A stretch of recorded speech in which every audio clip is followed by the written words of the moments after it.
Good morning, everybody. Today is Tuesday, September 29th. I have no idea where the year has gone, but we are somehow almost October. I'm here today with my partners, Marina Parkin and Jackie Durham. We are going to be talking to you about the transition from a sole proprietorship to an S corporation. That sounds very exciting. I would suggest to you that this happens more by accident than on purpose. People start to realize the business has grown up, and now they look over and see a toddler or a teenager and go, oh, what happened? Now we better get real. So I can attest it happened to us, so I can assure you that it happens to our clients. So thank you so much for tuning in. As always, these sessions are recorded and will be distributed at the conclusion of the webinar. You can find them on our YouTube page, on our Facebook pages, and on our firm websites, Koontzassociates.com and KoontzParkin.com. So without further ado, I'll turn it over to Marina, the tax guru. Good morning, everybody. This is, as Joanne said, the extremely exciting topic, but Go to your seat. I am not being sarcastic. It's very exciting for us. Yes.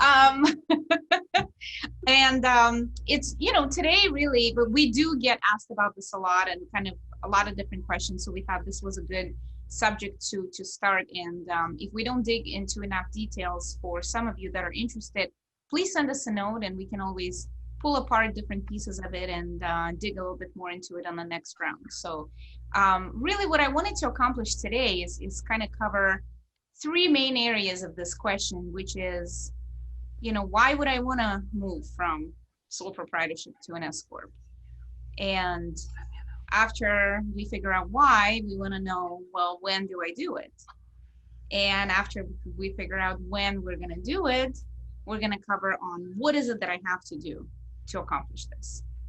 So let's start with, why would I even want to move from a sole proprietorship to an S corporation? So here you are, you've started your own small business, and you're so excited, and it's great to be your own boss because you get to pick which 16 hours a day you work, and everything is moving fantastically, and you're no longer a hobby, or so you think.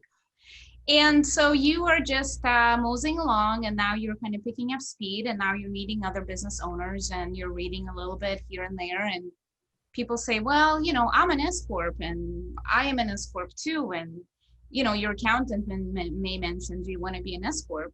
So you start to think, well, is there a reason why I'm not an S-Corp? And why should I even become that? So two of the main reasons why a small sole proprietorship or small business would want to become an S-Corp. And number one is legal protection. And this is where Joanne can jump in a little bit, but really the crux of the matter is when you're operating everything under your own personal name, and it's one thing, as I said, you're starting out and you're just so busy working, you have no idea, but at a certain point, you're going to have customers, and you're going to have vendors, and you're going to have people working for you, whether they're subcontractors or employees. And now you are opening yourself up to legal, potential legal liability. And oh, yeah. That really does become... On the law firm side, is someone will say, well, my accountant told me I didn't need to worry about it because I'm not making a profit. There's plenty of liability when you have a loss. So it has nothing to do with profit. I'm like, that's great tax advice, but it's terrible legal advice. You should see a lawyer for your legal advice, not your accountant. Exactly. You need to get both. Get both.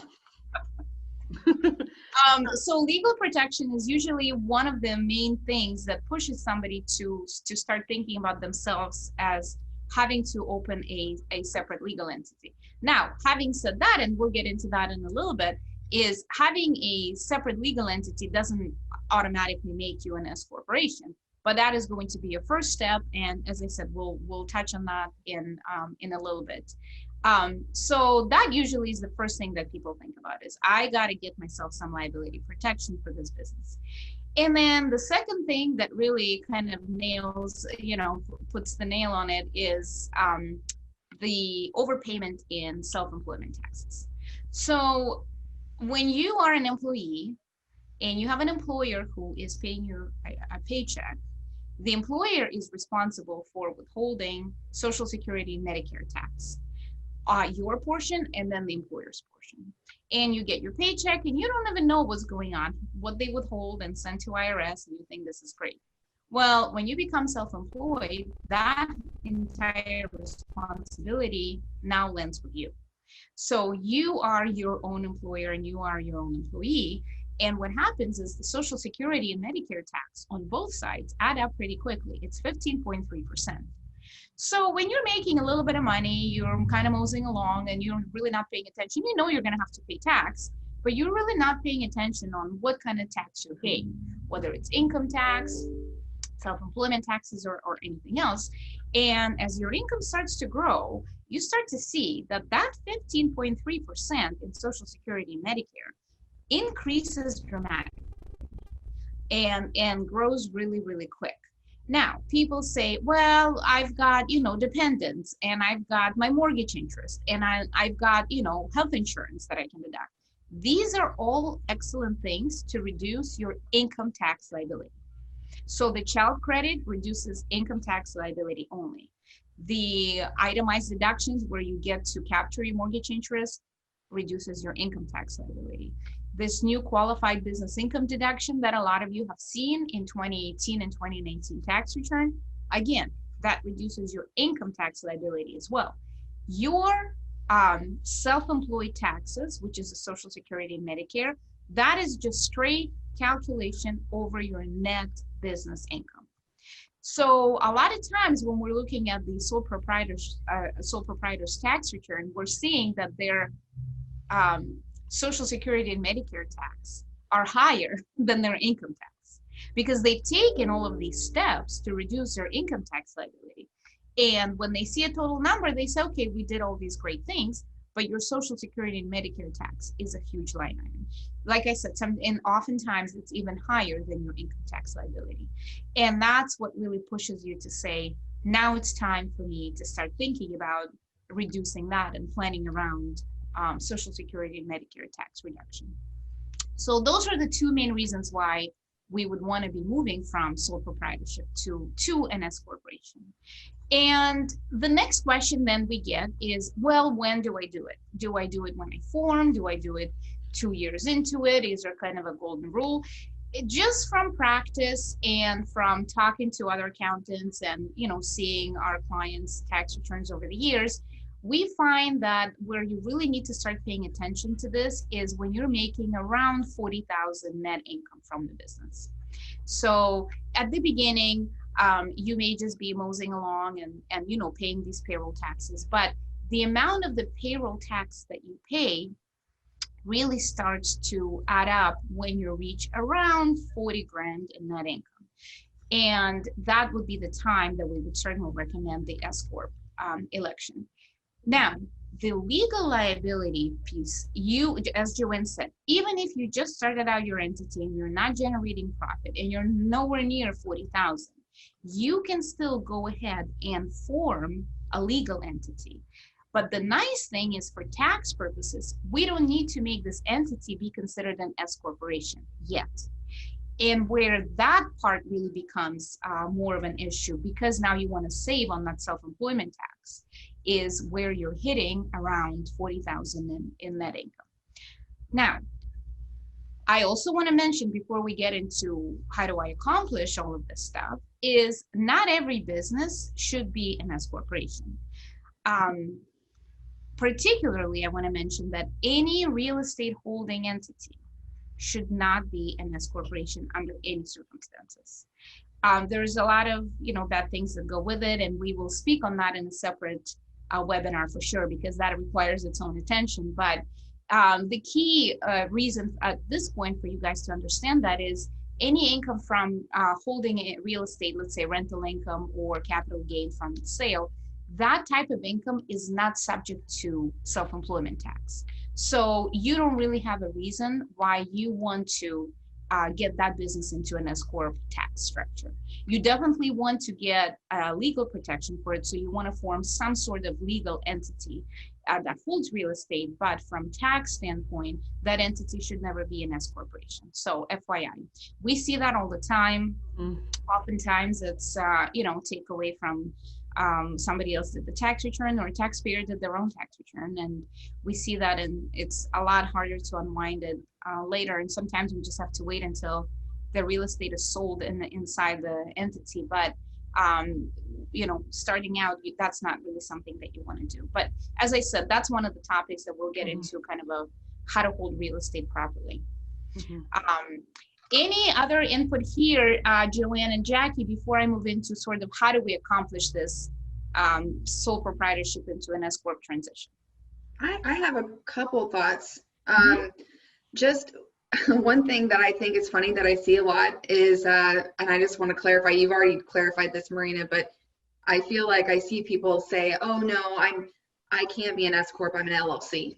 And people get confused and they think that these are two separate legal entities, and it needs to be clarified over and over again. It feels like that the LLC is the legal entity, the S-Corp status is the tax structure. So they're two separate things. So you can't be an LLC and an S-Corp at the same time. And also back to your point, Marina, about transitioning from, say, a single member LLC, taxed as a disregarded entity, and then transitioning into an S-Corp. I feel like a lot of times operating agreements contemplate your current tax status. So you need to make sure that you're updating your operating agreements accordingly, or your bylaws accordingly if you're a corporation.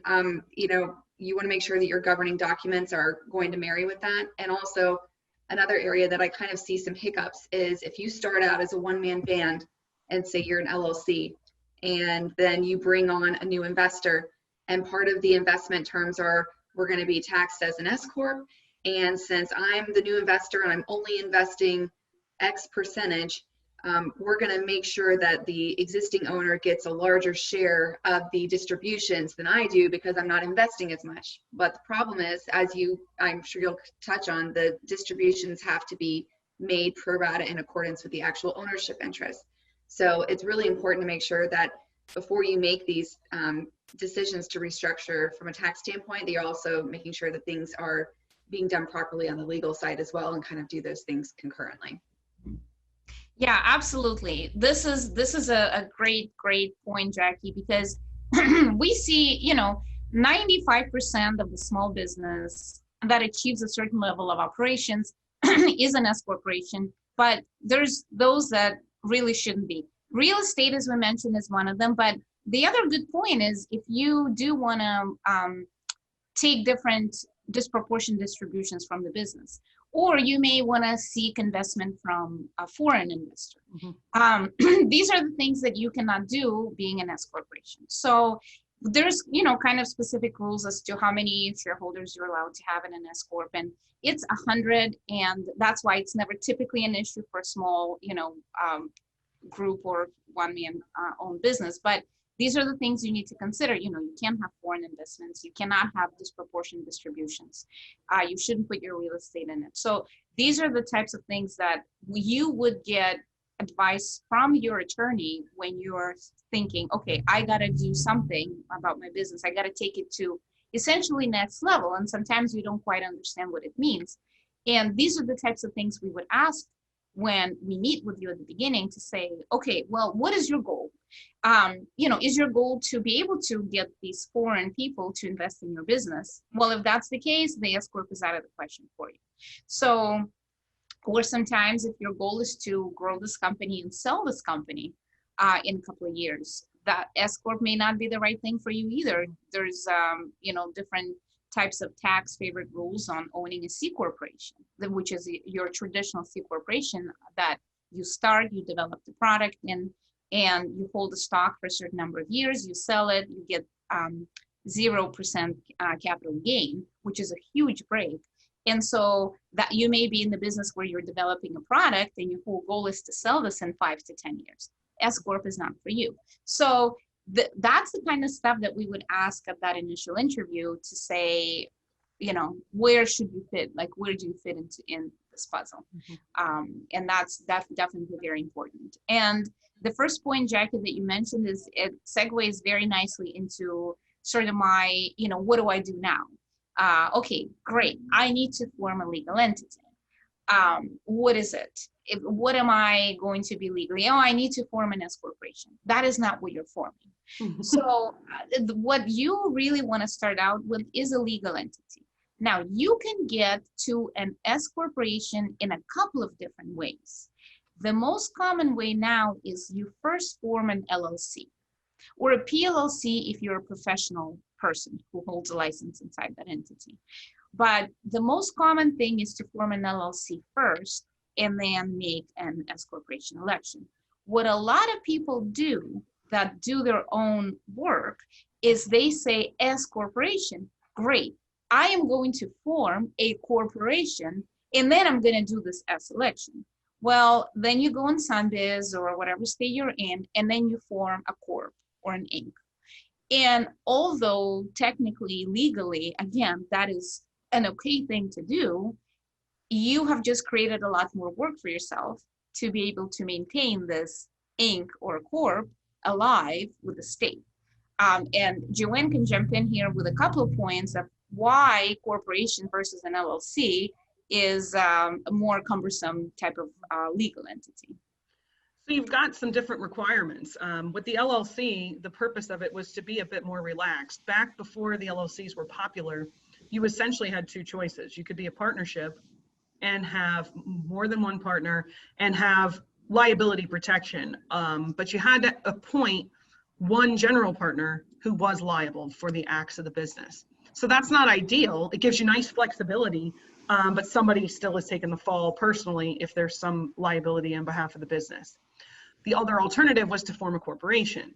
The corporation was that nice corporate veil or that shield of protection of keeping the owners away from the liability of the business. However, there wasn't a ton of flexibility.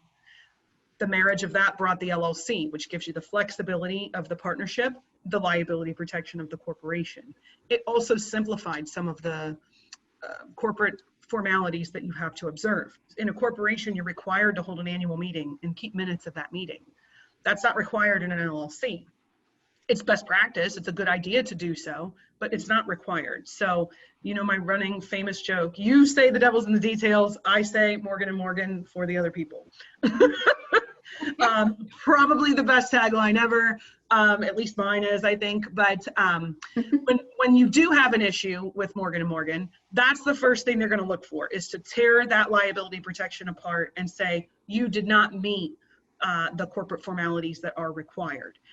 That's also done by a menagerie of other mistakes like commingling and things like that that are a little bit beyond today's scope. But we want to make sure that we aren't setting you up for a chink in your armor based on something administrative and very easy to comply with, but most of the time people just don't understand or appreciate that they need to do that.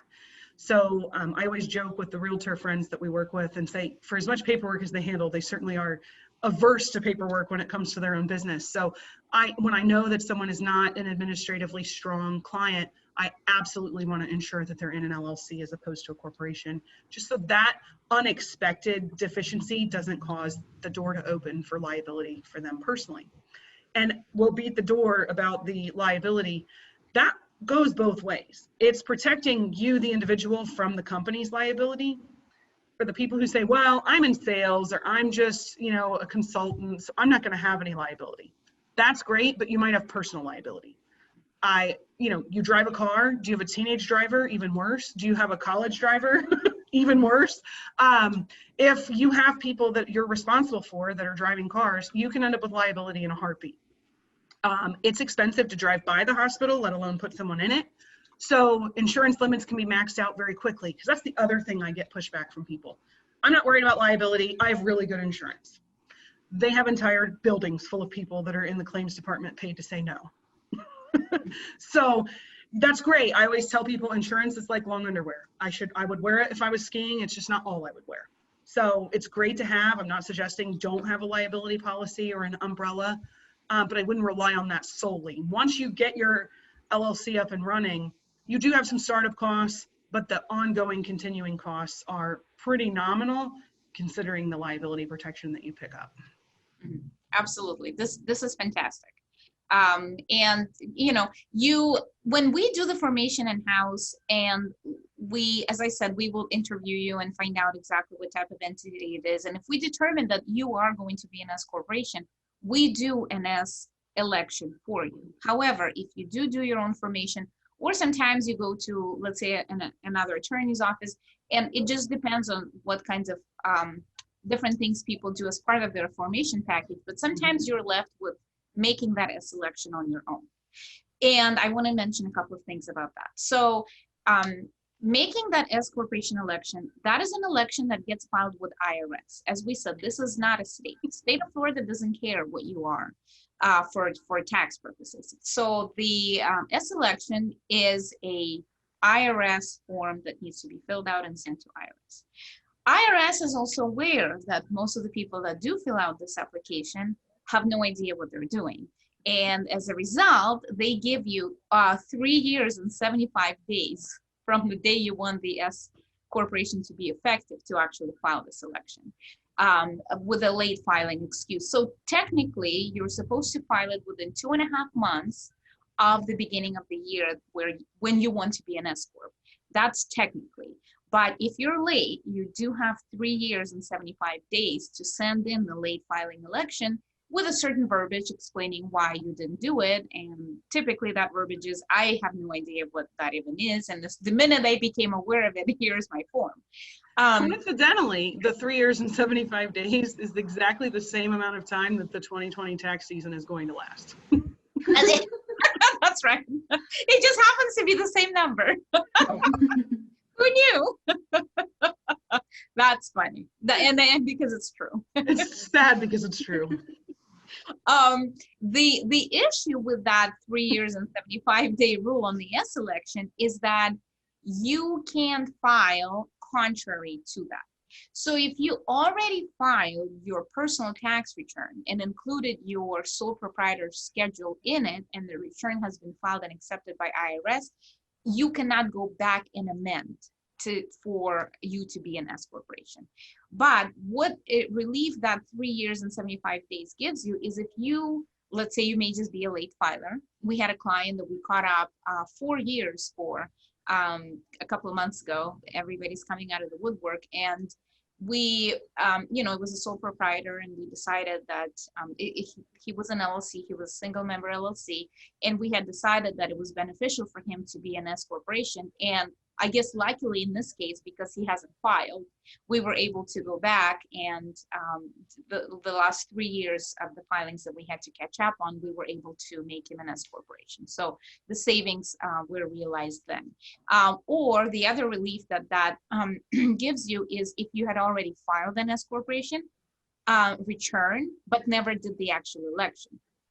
So what happens is if you file an S-Corp return, because now you say, well, I'm just going to file the return because now I want to be an S-Corp. When you send that in with IRS, if IRS doesn't have that status elected for you, they are just going to keep bouncing your returns back and say, sorry, I can't accept it. We have no idea who you are. You're a single member LLC in our book, and that's about it. And if they just keep bouncing it back, sooner or later, you're going to end up with these notices in our office. And at which point we're going to file that late S election to say, hey, the taxpayer has actually been filing in accordance with the S corporation structure, and they just failed to send in the election. So I have never seen that being pushed back. A couple of times it gets pushed back is because just administrative mistake, but usually if you have a pretty good reason why you're sending it late and you really haven't filed otherwise, you will be able to be an S corporation. So that has been a really, really good thing that IRS is doing, is giving that time frame for you to be late. So that is very important. As Jackie pointed out, as part of your formation is an operating agreement. Even if it's just you, it's critical. If you do your own operating agreement on LegalZoom, the issue is you pull down an agreement that's going to say partnership, and you're an S corporation. And it's going to be blank because LegalZoom is self-help. So that means that they sell you an empty document that you put in a book, and then when I ask you for your operating agreement, you send it to me, but it's blanks and it's not signed. So you may as well have nothing than have that. Like, save your money. Don't waste the $200 on LegalZoom and just have nothing. It's just as good as a book full of blanks that are unsigned. It's false sense of security. That's the problem, is people are like, oh, I have an operating agreement. And then it's either a partnership agreement for an LLC or it's unsigned. And it's like, for the LLC blank, LLC organized in the state of blank. It's like, that's pretty nice.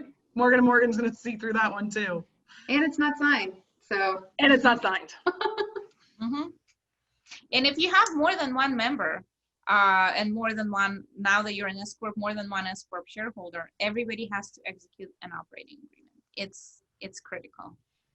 We have seen that several times, you know, during, let's say, an IRS audit too. That's the first thing they ask for when they audit the return and the, you know, the individual shareholders' returns, is to say, show me the operating agreement, and it has to be executed. It can just be, this is, you know, blank with all sorts of pages. The other thing I want to mention about signing stuff like that is, let's say a selection form has to be signed by every shareholder, as well as operating agreement. In terms of the actual S-Corp tax return, you don't have to have every shareholder sign off on the tax return. You just have to have an authorized person. So that also becomes extremely important on having outlined in your operating agreement who's going to be signing tax returns. For us as a tax preparer, you know, it's typically going to be the shareholder that we correspond with that is in charge of providing all the information. But honestly, a lot of times we have no idea if this is the shareholder that's authorized to sign the tax return. And there's there's several times, and Joanna's going to jump in here, but there's several times where we get calls from another shareholder to say, hey, I haven't had a chance to review this return yet. I didn't sign off on it. Has this already been e-filed? Where's my K1, et cetera, et cetera. Go ahead, Joanna. I'm jumping in like a UFC ring in here, because the problem that I see is sitting with your friends on Cattle Ridge Road in the IRS office for an audit, and you are required by law to designate a tax matters partner. And that person probably doesn't appreciate the liability that they've signed up for with the IRS. So if there's a payroll tax problem and you're the TMP, you are personally liable for those trust fund recovery penalties and for that tax. And you may not even realize it. So unfortunately, Sunbiz and all these websites are super easy to use, but people are putting designations in that mean nothing. Like, am I AMBR? Am I MGR? I don't know what I am. But they just put something in the designation line, and then they do the same thing if they have the fill in the blank operating agreement. And they're like, oh, well, Jackie was the one who organized everything, so we're going to name her. There's a blank line. I guess I'll put Jackie's name in. And then Jackie's like, well, I don't run payroll. I didn't know we weren't paying our taxes. And the IRS doesn't care. You're listed. You're liable.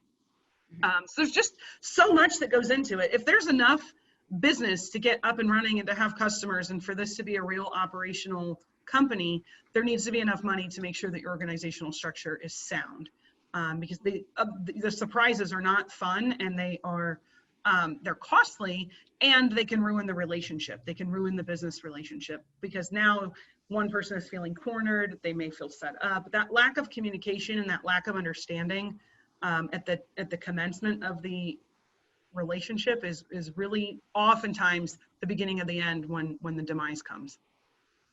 Yeah. And I think what you said earlier, Joanne, about the fact that when you don't have the structure and the documents and you're not governing yourself in accordance with your documents or Florida law, how that can really erode the integrity of the corporate veil, which is the whole purpose of having a corporation or an LLC. I do see a lot of people that think, like Marina said earlier, oh, I'm really not generating that much income.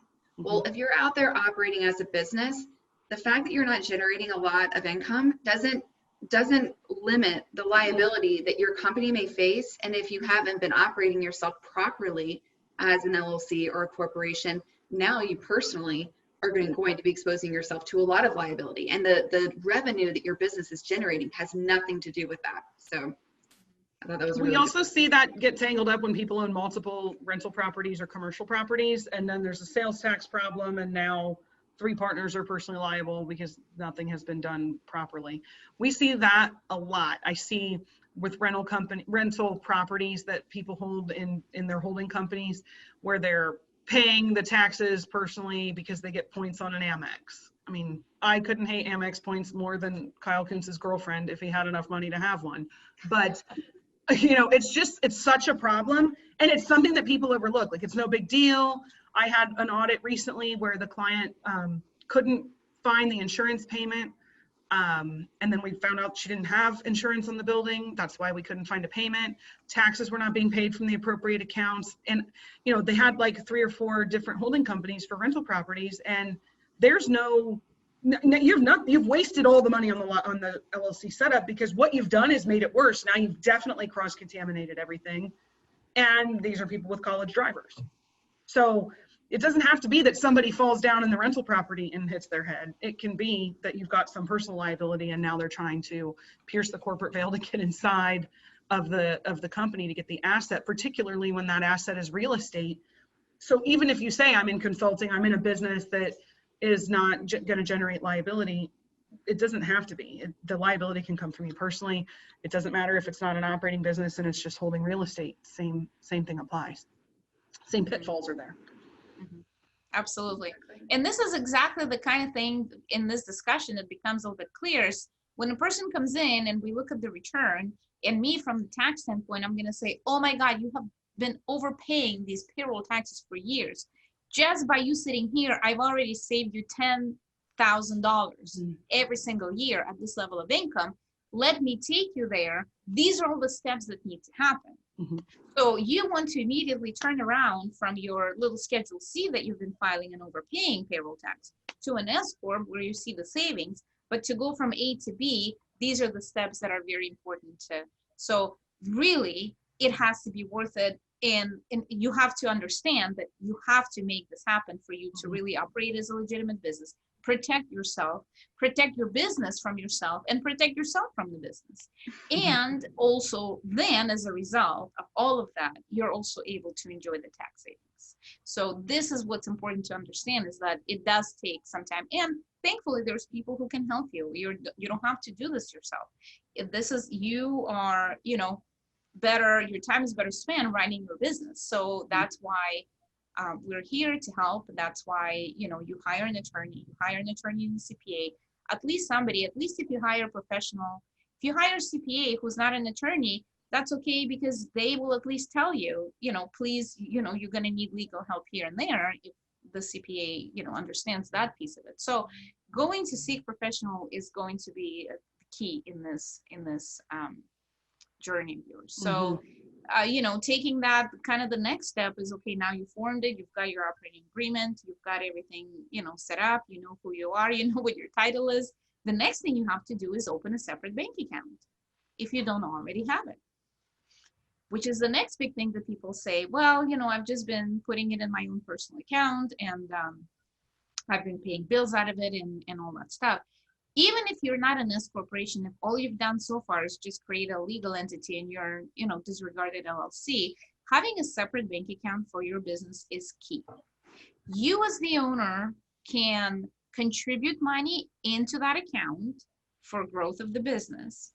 You also as the owner can take distributions from that account as the reward for owning this business. However, all of the revenue and expenses that are business related need to come out of the separate bank account. You need to stop commingling, and where people get sort of the bank account thing, they kind of say, maybe they already had it. Sometimes people already open a separate bank account. If you have a separate bank account, you don't have a business bank account though. You may have a separate account that you have segregated for business. I have to smack people all the time. Exactly. And same thing with a credit card. Oh, I already have a separate credit card for the business. It still has your name on it. Mm-hmm. You're doing it for convenience of tracking, which is very important.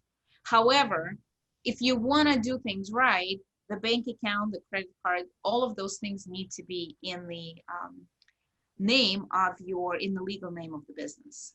People will say, well, then I'll just change the name because, there's already something tied to it, or Amazon or whatever. But you don't want to, you need to make sure that you've got a corporate account. It needs to be titled to the company with the tax ID number of the company. They do not, my experience has not been positive with banks switching that over and keep maintaining the same checking account number. They're different the way that they're segregated inside the institution. PPP is another great example of, if you had a business account that you perceived to be a business account that was on the personal side of the bank, you got no help. So it's very important. You can't create that before the entity is born. Just like you can't get a bank account for a person until they're born and have a social security number. It's the same thing for the company. Until there's articles of organization on Sunbiz and a tax ID number from the IRS, it's impossible for that entity to have a proper checking account. I agree. And then also, Joanne, let's talk a little bit about the whole DBA concept, because before I jump ahead with any of the other things, let's talk about DBA. And the reason why it jumped to my mind is because oftentimes on the bank account, it's exactly what they do. People open a personal bank account. They can put DBA, whatever their little business is. The bank is okay with that, but it still doesn't make it a business account. Just like getting a DBA for your business personally does not make it a separate standalone legal entity. So can you talk about that a little bit?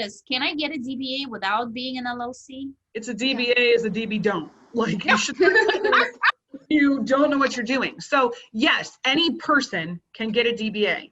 Any business can get a DBA. More than one business can own the same DBA. For example, if you're driving down the street and you see McDonald's, your sign on the street that you see says McDonald's. The corporation that owns that is some numerical combination. McDonald's of Fruitville Store 553, Inc. DBA, McDonald's. The DBA, doing business as, is a fictitious name registration. That is a registration inside the state that gives you the legal ability to use a nickname, if you will, for the business. So you can identify the business by this name legally without jeopardizing your liability protection. If I stop calling Koontz Associates PL and just start calling it K&A without a fictitious name registration to permit me to do so, I'm jeopardizing my liability protection because I'm not even using the name of the company. The court's going to say, I'm not going to protect you like a business when you weren't acting like a business, so much so that you weren't even using the name of the business. Dropping your LLC is not using the name of the business. It's not, if you want to drop the LLC because it looks better on your advertising or your marketing materials, that's fine. We just have to have a proper registration to do so. More than one company can have the same registration, can have the same DBA. The concern is most people don't appreciate doing the DBA properly. So again, you just run off to Sunbiz and start clicking and paying. You can do that, except there's a tiny box that you click that says, I've read all this crap that you haven't read. And part of what you haven't read says that you agree that you have properly published this name as required by law. Well, you've said yes, because it's like the terms of service on the Apple. You don't have any idea what you've agreed to. If you haven't provided the proper publication, your DBA is ineffective, and now you're back to using a name that doesn't belong to the company and having complete liability exposure and having wasted the $50 or whatever it is to register the DBA. My second favorite thing in the world besides points. You're hitting them all today. You want to talk about home office? So that's something that's frequently misused. It's absolutely misunderstood. And it's something that gets people into a lot of trouble very, very unsuspectingly. Yeah, this is incredible. I knew I would get Joanne going here. Oh, yes. Fair. That's my Quicksilver.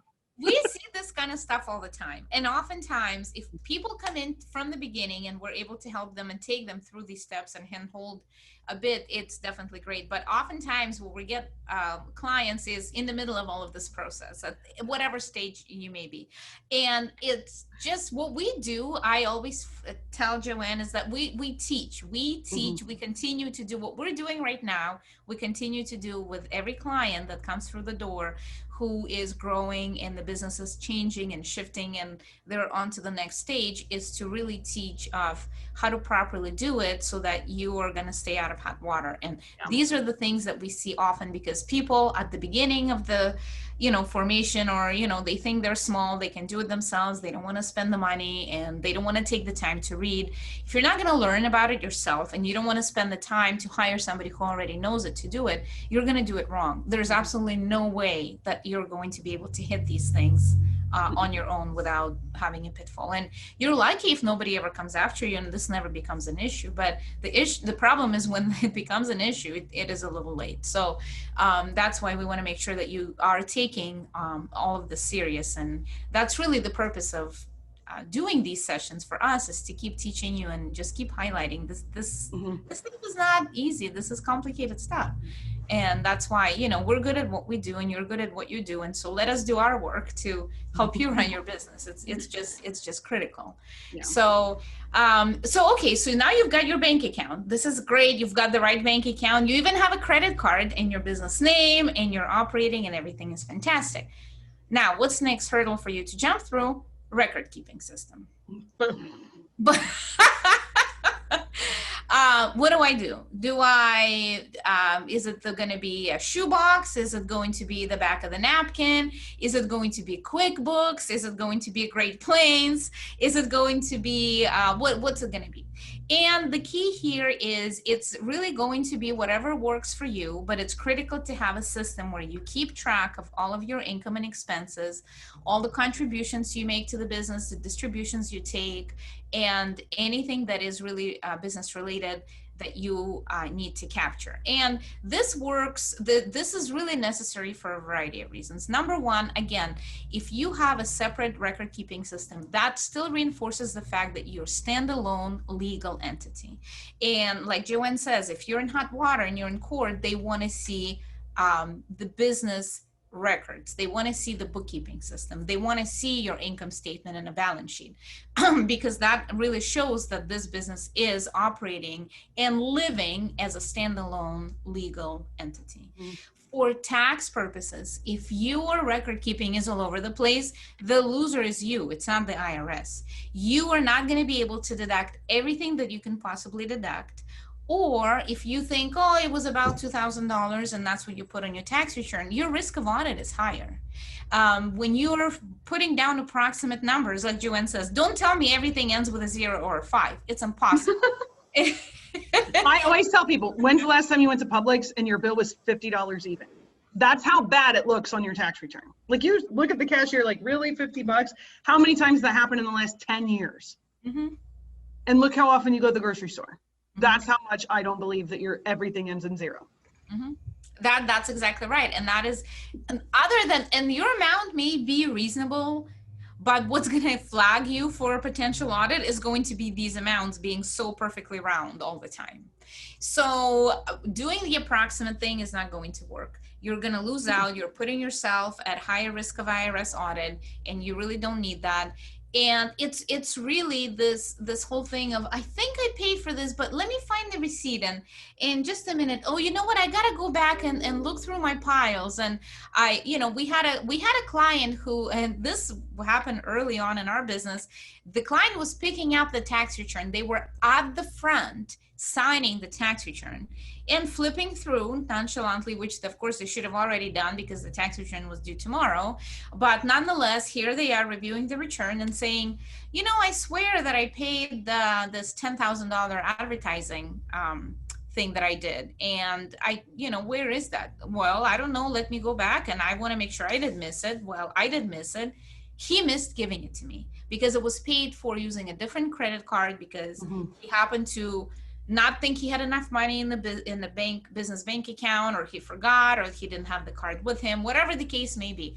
Everything is all over the place. This guy missed $10,000 deduction. Good thing he reviewed the tax return, which is exactly what you're supposed to do. And that jumped out at him because it was a big number. But if you don't have big expenses like that, if your year consists of a lot of little expenses, you're not going to notice, generally speaking, at high level, overview that something is missing, which is why it's important to have the system. And that system is not, I have to give the stuff to Marina because my return is due in 2 weeks and I better get my stuff together. It's the system of you sitting down once a month and doing it. Because when I'm doing your tax returns right now, we're already at the end of the year. You forget, and I ask you what happened in February of 2019, and you have no idea because now it's a year and a half ago. So the system has to exist, and it's whatever you want it to be. So a couple of most common things we hear is QuickBooks, and the clients say to me, should I get QuickBooks? I'm going to go and take a course at, the technical school to learn about the QuickBooks. And I say, please stop, go to the beach instead and hire yourself a bookkeeper. Mm-hmm. If you're not a bookkeeper, using QuickBooks is not a good idea. It's logical only for accountants. For people that are doing different types of businesses, bookkeeping is going to take your time to figure out how to use it, still produce poor results of what I'm going to have to pick up and clean up. You're going to still pay me 3 times the cost of the tax return to clean up your books just to get them clean enough to put in a tax return. So QuickBooks is great if you have experience. If you have a bookkeeper, hiring the bookkeeper is probably what we would recommend the most, because it's going to be somebody who knows what they're doing. And in 3 hours a month, they can do what is going to take you a whole weekend. Mm-hmm. And you're going to still do it poorly. The bookkeeper also is going to be the person to say, what about this? And what about this? They're familiar enough with these businesses. They've seen hundreds and hundreds of businesses. If something does not jive right, they will prompt you for it. If you're putting it together yourself, nobody's prompting you for what could potentially be missing or what else you can possibly capture. If you insist on doing things yourself, there's a couple of different alternatives to QuickBooks. There's something called FreshBooks or a variation thereof. The whole idea with those types of programs is that you can download your business bank activity and a credit card activity, essentially in kind of an Excel format, with the ability to sort it by the type of expense. That still will involve for you to set up some sort of a chart of accounts where you're able to track those expenses by categories and then tally it to give to a CPA. So all those things are good. What I really want to say about the record keeping system, it's a behavior. Mm-hmm. So you really got to learn early on to keep track, whether it's the mileage app that you're using, or whether it's there's a lot of apps where you take a picture and it scans your receipt in and categorizes it. Those are fantastic. The key is to do it regularly, do it periodically.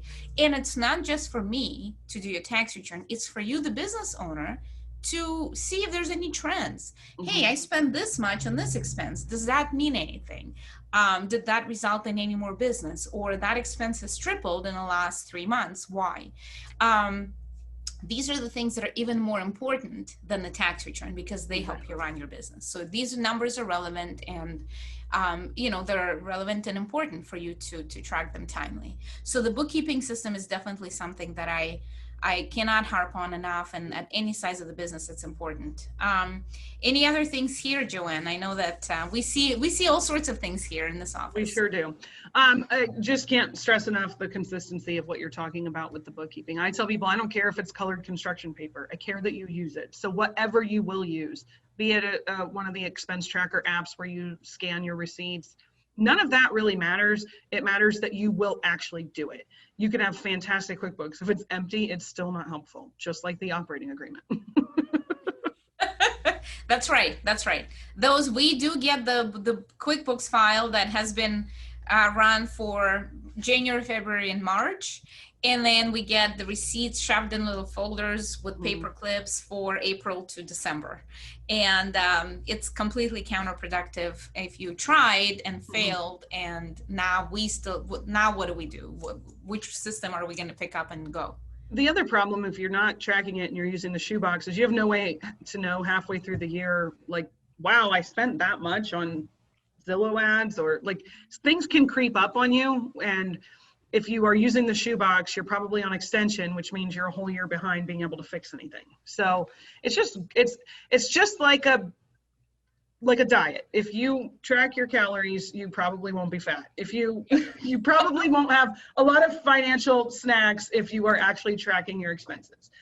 So you probably won't end up 20 financial pounds overweight. If you're just paying attention, it's not really like that this diet works or that diet works. It's that you're paying attention and being cognizant of your outflow.